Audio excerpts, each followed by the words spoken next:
Bali, nagkakilala kami ni Mrs.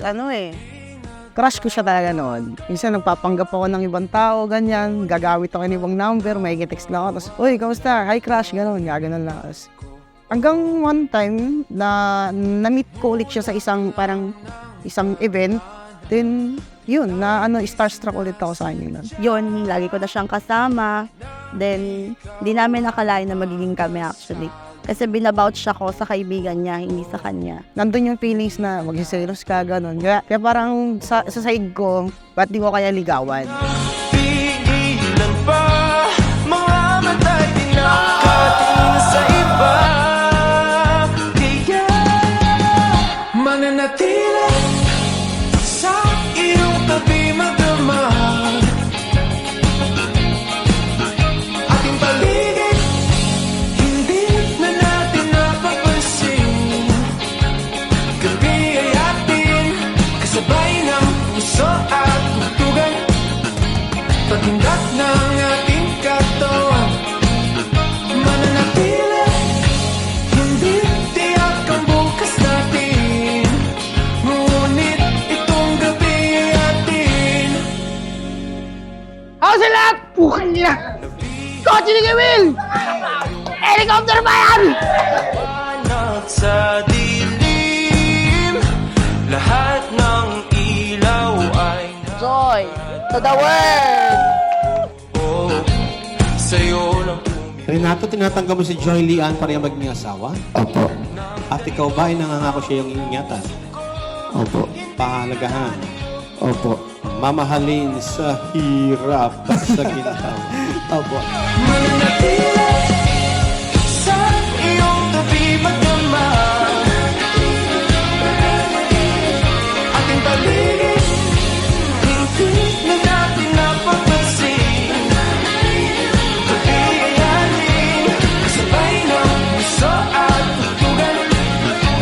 Paghindak ng ating katawan, mananatili, hindi tiyak ang bukas natin. Ngunit itong gabi, mananatili, hindi tiyak ang bukas natin. Ngunit itong gabi ay atin.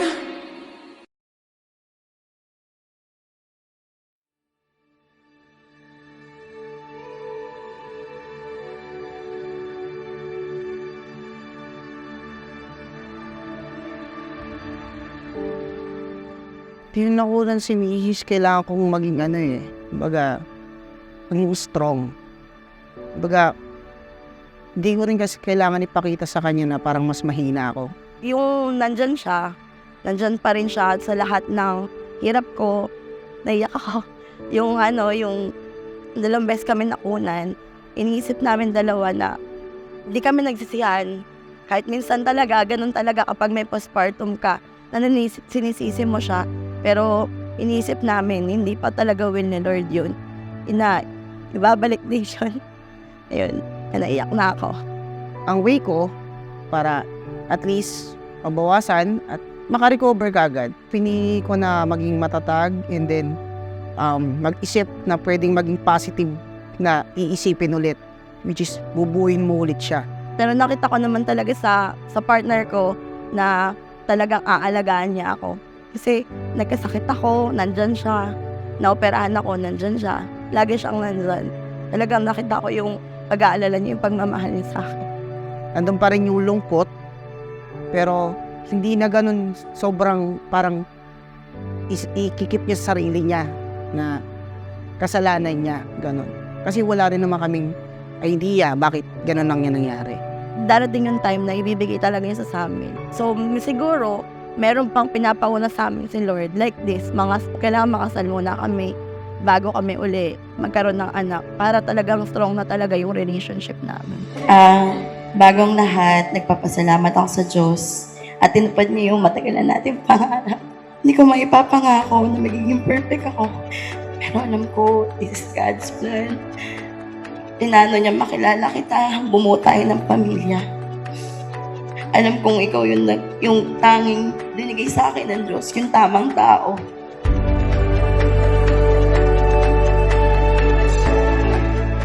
Pag ininigay nyo ang Diyos sa sentro ng inyong pagsasama, ibig sabihin nun, put love as a center of your relationship. Why? Because God is love. And love is God. Yung puso mo at puso ni ma'am, yun yung pinagsama ng Diyos. At kapag pag-ibig ang nasa puso ninyo, only that can set you apart. Sa pag-ibig, walang pagkatalo. Lahat pinagtatagumpayan. Friends, Inibigay ko ang singsing na ito bilang tanda ng aking wagas, na pagmamahal sa'yo. ako'y pakakasal sa'yo. Ako'y papakasal sa'yo. Joy and Renz. Alam niyo, sa akin kayo tumira ng matagal, di ba? Ngayon, una kayo. Kayo na talaga. Para sa aking asawa, ikaw yung pinakamagandang nangyari sa buhay ko.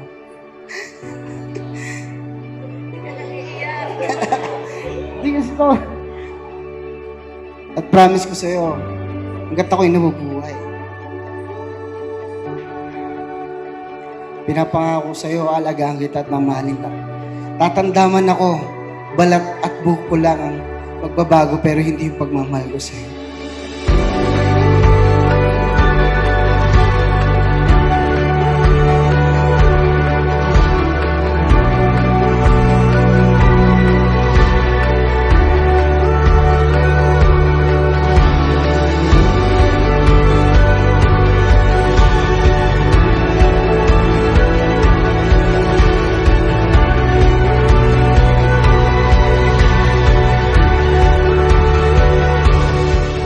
Pangakong aawayin kita dahil mahal kita.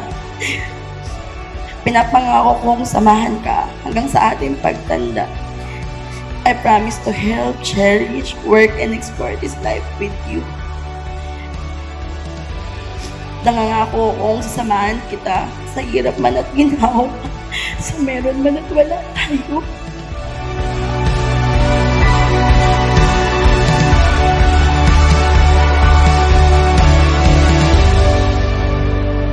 Mahal, hindi ko pinapangako na magiging perfect ako sa'yo. Kasi alam ko naman na marami talagang pagkukulang or maraming imperfection sa akin. Pero alam ko na talagang binigay ni Lord na maging tayo para maayos natin yung buhay natin pareho. Magkaroon tayo ng maayos sa buhay. Ikaw talaga yung para sa akin. Kasi sabi nga, di ba, i-remove ni Lord yung mga maling tao sa buhay mo. Ititira niya yun para talaga sa'yo. Kaya alam ko talaga, ikaw talaga yung para sa akin. Mahal, mahal na mahal kita syempre. Lahat naman ng pinagdaanan natin, lahat naman yun kumbaga, kinikip ko rin yun. Kasi kumbaga, experience natin yun. Sa tagal natin nagsama.